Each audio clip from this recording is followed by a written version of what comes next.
नमस्कार, मी प्रियांका पाटील। आपण पाहत आहात राष्ट्रीय लोकराज्य न्यूज, निर्भीड बातम्यांचे व्यासपीठ। आज आपण दिवसभरामध्ये घडणाऱ्या घडामोडींवर नजर टाकूया।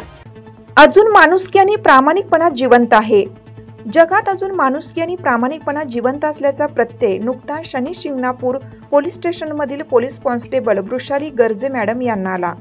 याबाबत सविस्तर वृत्त असे की दिनांक 24 जानेवारी 2025 रोजी गर्जे मॅडम या सोनाईवरून शनी शिंगणापूरकडे ड्युटीवर जाताना रात्री सोनाई कारखान्याजवळ मोबाईल, पोलीस स्टेशनमधील कामकाजाचे साहित्य, कागदपत्रे व मौल्यवान वस्तू यासह असणारी बॅग स्कूटीवरून पडली असता सदर बॅग शिवनाथ रामभाऊ ढाकणे व नंदू उत्तम गायकवाड यांना सापडली असता त्यांनी प्रामाणिकपणे सदर बॅग गर्जे मॅडम यांच्या ताब्यात दिली।